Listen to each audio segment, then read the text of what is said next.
Jamia Arabia Siddiqia দারুল উলুম মানিকগঞ্জ দরবার শরীফ মাদ্রাসা কর্তৃক সিদ্দিকিয়া ছাত্র কাফেলার পক্ষ থেকে আয়োজিত চলতি শিক্ষাবর্ষের সাপ্তাহিক বক্তৃতা প্রশিক্ষণ হামদ নাত কেরাত প্রশিক্ষণের আজকে শুভ উদ্বোধন উপলক্ষে আয়োজিত এই সেমিনারের সম্মানিত পরিচালক আমাদের জামিয়ার সম্মানিত উস্তাদ, সারা বাংলাদেশের একজন প্রখ্যাত ওয়াইজিন, একজন বক্তা, আমার শায়েখের একজন ভক্ত এবং খুবই স্নেহভাজন, আমাদের সকলের প্রিয় হযরত মাওলানা রফিকুল ইসলাম সাহেব এখানে উপস্থিত আছেন। আমাদের ছাত্র কাফেলার এই প্রশিক্ষণ বাস্তবায়ন করবেন যারা, আমাদের এই মাদ্রাসারই ছাত্র, এখন আমাদের মাদ্রাসার গর্বিত ছাত্র, এখন আমাদের মাদ্রাসার সম্মানিত শিক্ষক, সম্মানিত উস্তাদ, যিনি এই ছাত্র কাফেলার মধ্য দিয়েই আজকে জাতির সামনে তার শুভ লগ্ন এবং এই জাতিকে হেদায়েতের বাণী, এই সিস্তিয়া সাবরিয়া তরিকার বাণী তথা মানিকগঞ্জ দরবার শরীফের পক্ষ থেকে বায়াতের দাওয়াত নিয়ে ময়দানে সৈনিক হিসেবে আগামী দিনে কাজ করবেন বলে আমরা আশা করি।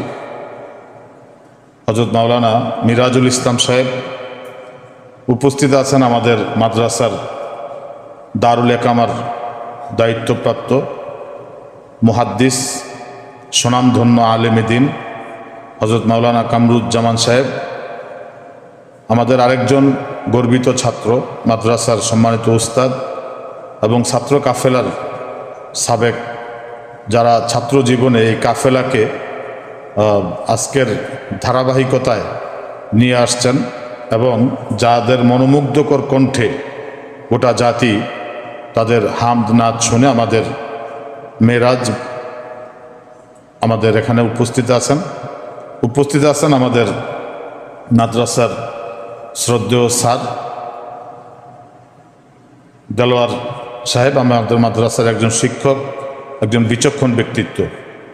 উপস্থিত ছাত্র কাফেলার 4 গ্রুপের ছাত্রদের মধ্যে যারা পরিচালনা করবা, নেতৃত্ব দিবা তারা, এবং সকল শ্রেণীর সমন্বয়ে সম্মানিত প্রশিক্ষণার্থী এবং ছাত্রবৃন্দ।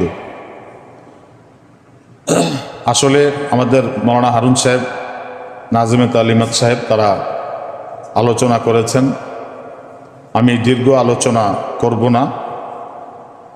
আমি শুধু এতটুকুন বলতে চাই যে আল্লাহ পাক সূরা রহমানের মধ্যে বলছেন, আর রহমান, আল্লাহ নিজে তার পরিচয় দিচ্ছেন আল্লামাল কোরআন, তারপরে বলছেন খালাকাল ইনসান আল্লামাহুল বায়ান, মানুষকে সৃষ্টি করে তিনি একমাত্র মানুষকে বাকশক্তি দান করেছেন। আজকে তোমরা দেখবা সারা পৃথিবীর কোথাও ছাগলের একটা মাহফিল কোনোখানে হয় না, হয় যে সব ছাগলরা বসছে আর একজন বড় বুজুর্গ ছাগল যায় ওখানে বক্তৃতা করতেছে, এরকম হয়েছে? গরুর কোনো সম্মেলন আছে যে আজকে পাবনা জেলায় গরুর মাহফিল হবে, এখানে অস্ট্রেলিয়া থেকে একটা বিশাল গরু আসছে, সে বক্তৃতা করবে, এরকম কোনো মাহফিল হয়? মহিষের কোনো মাহফিল হয়? অরণ্যে যারা থাকে, বনে জঙ্গলে, এই সমস্ত জীবজন্তুর কোনো মাহফিল আছে? সেমিনার আছে? বয়ান বক্তৃতা আছে? হামদনাথ আছে? নাই। এটা আছে কার? শুধু মানুষের। এজন্য আল্লাহ রাব্বুল আলামিন কোরআনে কারীমের মধ্যে বলছেন যে খালাকাল ইনসান আল্লামাহুল বায়ান, যে আল্লাহ রাব্বুল আলামিন মানুষকে সৃষ্টি করে মানুষকে আল্লাহ পাক বাক শক্তি দান করেছেন। কথা বলার শক্তি মানুষকে আল্লাহ দিছেন। এটা আল্লাহর সৃষ্টির মধ্যে আর কাউকে আল্লাহ দেন নাই। প্রতিটা জাতিরই কিছু জাতিগত সংস্কৃতি থাকে, প্রতিটা ধর্মেরই কিছু ধর্মীয় সংস্কৃতি থাকে। একটা জাতির মানদণ্ড নির্ধারণ করে তার জাতিগত সংস্কৃতি, কিন্তু একজন মানুষের মানদণ্ড নির্ধারণ হয় তার ধর্মীয় সংস্কৃতি দিয়ে। সুতরাং আমরা যারা মুসলমান, আমাদের সকলের সংস্কৃতি হওয়া উচিত ইসলামিক সংস্কৃতি। যে সংস্কৃতি আমাদেরকে রসুল শিক্ষা দিয়েছেন, সাহাবায়ে কেরাম শিক্ষা দিয়েছেন, যুগে যুগে পীর মাশায়েখ ওলিয়া উলিয়া বুজুর্গানে কেরাম হক্কানি ওলামায়ে দিন আমাদেরকে যে সংস্কৃতি শিক্ষা দিয়েছেন, সেটাই হওয়া দরকার আমাদের মুসলমানদের সংস্কৃতি।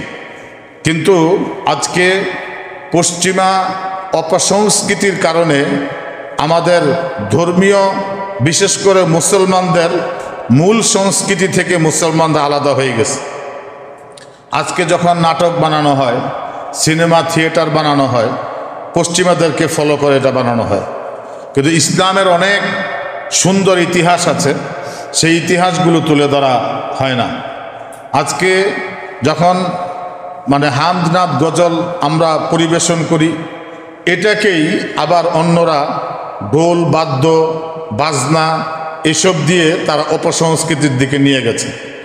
কিন্তু আমরা মানিকগঞ্জ দরবার শরীফের পক্ষ থেকে চাই যে এই অপসংস্কৃতি থেকে জাতিকে মুক্ত দিতে।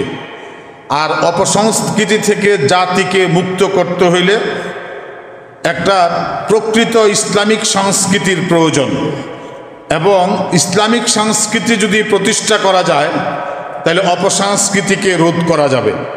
এই অপসংস্কৃতিকে রোধ করার লক্ষ্যে এবং ইসলামিক সংস্কৃতিকে প্রতিষ্ঠা করার উদ্দেশ্যেই আমাদের শায়েখ তিনি এই ছাত্র কাফেলা প্রতিষ্ঠা করেছেন। তোমরা সকলেই ছাত্র কাফেলার সদস্য, সকলেই প্রশিক্ষণ নিবা, সকলেই প্রশিক্ষণ দিবা। এখানে হামদ নাতের প্রশিক্ষণ হবে, কেরাতের প্রশিক্ষণ হবে, গজলের প্রশিক্ষণ হবে, ইসলামিক সংস্কৃতির প্রশিক্ষণ হবে, একই সাথে বক্তৃতা, বয়ান